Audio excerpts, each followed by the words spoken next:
Welcome back to 340 Paddler, and today we're dealing with, well, from that slide, I'd say a rest week. And this is intentional. Again, we had a rest week in week 5, we're having a rest week in week 10, and rest can be, well, a little deceiving because you're still doing things, we're just backing off. And again, this is a bit of a mental break, this is a bit of a physical break, this is not something you really want to skip. It will help you heal up and move ahead. It also prevents some plateaus that can happen otherwise. So week 9 was a big week. This is where we have set our first foundation. This is where I need you to be to progress in training. Do not move past week 10 unless you are either running, biking, or swimming for about these times. I need you to develop that cardio. Now, maybe you already developed it. Maybe you're just starting at this point, and that is perfectly fine. Now, for week 10, we're cutting it all back. 20 to 30 minutes, 3 days a week. Keep everything low, keep it slow, keep it simple. I simply want you to be moving, because if you simply rest by sitting around, your body isn't going to recover as well. I want you to have some movement. If you're paddling, you can throw in a 20 or 30 minute paddle. Again, don't push yourself. This is not a workout. This is simply recovery. So at this point, your schedule should look something like this. I know I've been throwing things at you as we move forward. In terms of cardio and paddling, Monday, Wednesday should be interval days, or give or take. I mean, obviously you can change up the schedule, but you should have 2 interval days, and you'll notice there's an off day always between paddling. That's important. That gives you time to recover. Between those, we have our run, but that could be bike or swim, whatever you're doing. In this case, on Tuesday and Sunday. Friday is a long day. We will deal with that next week, where you will both paddle and run. And again, we'll deal with that in the future. And then your core and strength routine. I know I haven't talked much about strength, and again, I'm not going to deal with strength. It's very individualized. But your core routine at least should be 2 to 3 times per week. And you can scatter those in. So you could put those on your interval days, on your paddle days. You could put it on your run days. You could throw it in randomly each week. That's just fine. But in terms of habit, figure out your 2 days off. Now, in this case, I put my 2 days off immediately before and after my long day. The reason is it's a long, long day, but we will get there. First, we need to deal with another set of core exercises. Again, 2 more exercises to build up that core, and again, starting from 3 by 10, progressing to 6 by 20. Take it away, Chris. Well, thanks, 340 Paddler. So there are a couple of core exercises that I want to go over today. Now, these will replace the core exercises from last time. We're done with those. We're kind of progressing. Things will get tougher, but in general, there will be 1 twisting motion and 1 more straightforward motion. Now, in this case, the twisting motion will hit your back as well as your obliques, and it's going to be tricky. So I'm going to give you 3 different versions. Now, it's called a windshield wiper, it's called scorpion kick, whatever you want to call it. When I give you these 3 different versions, I'm going to start with the easiest version, and then sort of the standard version, and then the amped up, much harder version.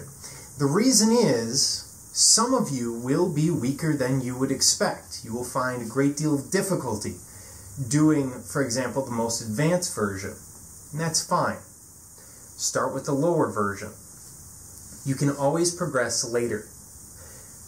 So don't worry about that. Also, remember your progression. You're going to start with 3 by 10 and then work your way up to 6 by 20 over the course of the next 4 weeks. So this should be a fairly easy workout. The only piece of equipment we will need for the second exercise that I show you is going to be an exercise ball. So, that being said, let's get started. And by the way, if you have any back pain or significant issues that come up, stop doing the exercise. And while I'm on that topic, if doing this exercise you start feeling pain in your shoulders, you're going to need to drop down to an easier version because you shouldn't be putting stress on the shoulders in this. So, what are you going to do? Well, I'm going to show you this from the side. It's probably the easiest way to understand it, and then I'll turn and pretty much just show you my butt. So, let's get started. And you'll have to excuse me, I'm looking down at my phone to see what you're actually seeing.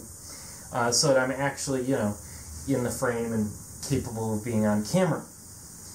So, the first version of this is you're going to bring your knees up, try and keep a 90-degree angle on your knees and 90 degrees at the hips. And then you're going to put your arms out slightly down. You're not all the way up at 90 degrees. And with your head back, you're just going to go back and forth from one side to the other. Every time you get to the right, that's 1. So, that's 1, that's 2, etc. The more common version of this is actually to do it with straight leg. So, more or less straight leg, or as straight as you can, and again, all the way over, all the way to the other side. I'm hitting a bookshelf, so ignore the fact that I should be going to the floor, and that's 1. Over again, 2. Now, there is a third version of this. I tend to move when I do this. There's a third version of this, which is much harder. Now, the bent leg will be easier than doing the straight leg. It's a matter of leverage. You're not moving as much weight, basically. This third version adds a step to it. So what we're going to do is we're going to go all the way to the right, straight up, and then go down and touch the floor, straight up, and go all the way to the left. So it looks something like this. Hopefully it will look something like this. Arms out once again, up, to the right, down, in the middle, up, go to the left. Imagine again that I got all the way to the floor and not a bookshelf, and then all the way to the right. And when you hit the right, that's 1. Now, from a little different view, I'm just going to do the second movement that I showed you, but you'll get the idea. Basically, if I lay back, move my phone, and ignore the cat that barks, it's going to walk through the shot. Put your arms out once again, and you're going all the way to the floor, and then bringing it all the way back and over. Or whichever variation you want to use. It's fairly straightforward. It's a very good exercise. It's a sort of thing that, if done properly, you could actually use it for multiple months. You might start with that easy version, then move to the straight leg version, and then move to the stop in the middle version.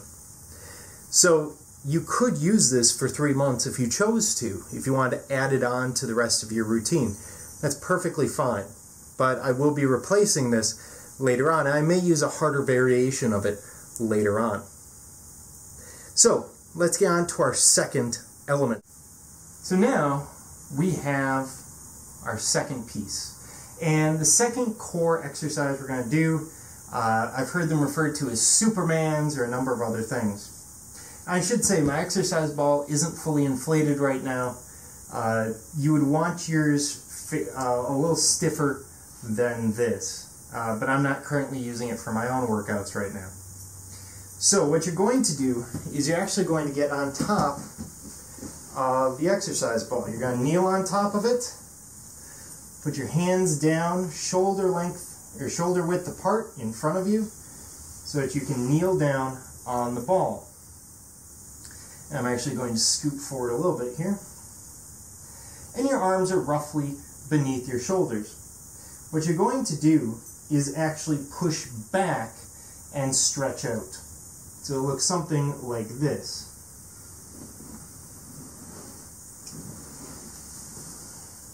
And you should end up in the same position you were in at the end of the rep. So you're going to be pushing back, let the ball roll down your body.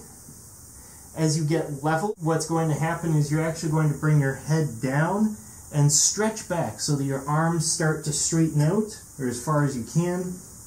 And then you're going to come back forward, pulling forward, and back into the starting position. Now, these exercises on the ball will frequently result in you moving a little bit. You may have to reset after the 8th rep or after the 6th rep. And that is just the material of whatever you're wearing for pants working on the ball. So pants like this, these windbreakers, tend to slip a little bit on the ball. If that happens to you, that's fine. Reset, keep going. You want the ball as stiff as possible so that you're working on that balance issue as well. Now, if you have shoulder injuries, take it slowly. Don't go as deep down at the back of the motion. So don't stretch the arm out as much. But otherwise, you shouldn't have a problem. Do both of these exercises, starting at 3x10, moving to 4x10, 4x15, 5x15, 6x15, and eventually 6x20. And we should have your core in good shape in no time. After all, we want you to get to the end of the race, and the only way to do that is to work your core and take the rest. So, this is 340 Paddler. If you have any questions, comments, concerns, quarrels, qualms, quandaries, curse words, leave them in the comments below. Otherwise, keep your paddle in the water.